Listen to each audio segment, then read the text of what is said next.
सफर में चल रहे लोगों को क्या पता कि अगले पल क्या हो जाएगा। 3:10 पर जब घड़ी की सुइयां पहुंची, इतना बड़ा हादसा हो गया। एक डिब्बे के ऊपर पूरा डिब्बा चढ़ गया। क्या एसी, क्या स्लीपर, सभी कोच तहस नहस हो गए। पटना की रहने वाली रूबी गुप्ता अपने परिवार के साथ लौट रही थी। रूबी की आंखों में आंसुओं का सैलाब है। हादसे में तो वो बच गई, लेकिन उनके पिता का पता नहीं चल पा रहा है। इस ट्रेन हादसे में कई लोगों ने अपने को खोया है, तो कई लोग अपनों को ढूंढ रहे हैं और वो परेशान हैं कि उनके अपने कहाँ हैं। रूबी गुप्ता जो कि पटना की रहने वाली हैं और वो शादी के लिए मऊ जा रही थी इंदौर से।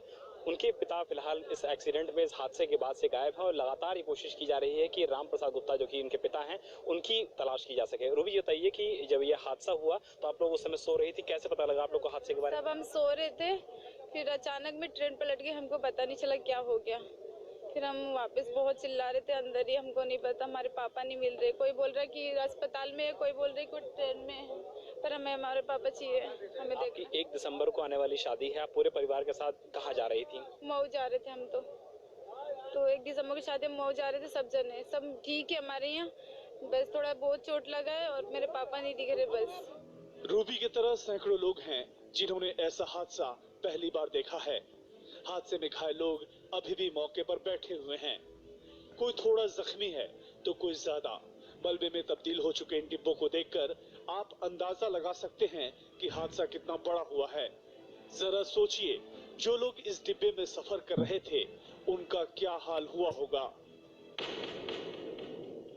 हम लोग तो बहुत ज्यादा सहम गए थे। हमने सोचा ये क्या हुआ, हमने पहली बार ऐसा हादसा देखा है, इससे पहले कभी नहीं देखा है।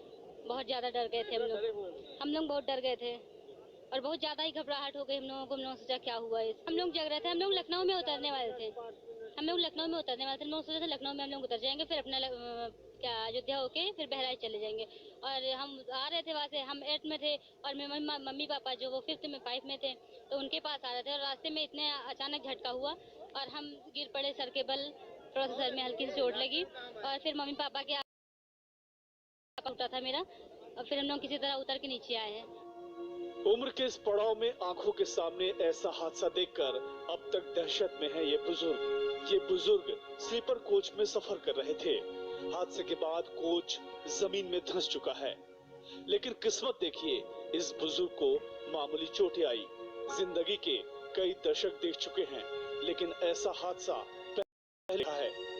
ऐसा घटना हम लोग कभी लाइफ में देखे नहीं थे और साक्षात ये घटना देख करके किंग कर्तव्य विमूढ़ हो गए। हम लोग S3 में थे जो जमीन में धस गया, तो हल्का फुल्का चोट लगा, निकलने का कोई चांस नहीं था। जब हादसा हो गया तब हम लोग बाहर निकले, खिड़की से नहीं दरवाजे से निकले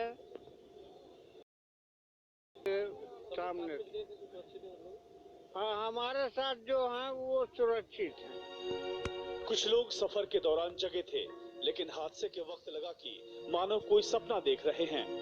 लेकिन जब चीख पुकार मची हुआ और आसपास लोग जख्मी होने लगे, तब महसूस हुआ कि ये एक बड़ा ट्रेन हादसा है। 1 आवर बिफोर मैं जगा हुआ था वाइफ को कपड़ा उड़ाने के लिए, ठंडा लग रहा था, मैं उड़ा करके सडनली जब पूरे क्रैश हुआ तो मेरे को लगा कि मैं स्वप्न देख रहा हूँ। बट पूरा अंधेरा, पूरे क्रैश, कोई सभी चिल्ला रहा है इधर उधर कहाँ। फिर हम लोग अपना फिर ढूंढना शुरू किए। आप कौन से कोच में थे? S1 में, यानी कि स्लीपर में? या स्लीपर में, S1 में। बाकी लोग की कंडीशन क्या थी?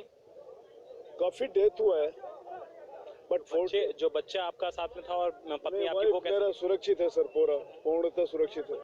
हादसा हो चुका है, रेस्क्यू ऑपरेशन चल रहा है, घायलों को हॉस्पिटल पहुंचाने की कवायद चल रही है, मृतकों की सूची तैयार की जा रही है। लेकिन शनिवार को इंदौर पटना एक्सप्रेस में सफर करने वाले ये लोग जो महफूज हैं, सुरक्षित हैं, वो इस मंजर को पूरी जिंदगी कभी न भूल पाएंगे।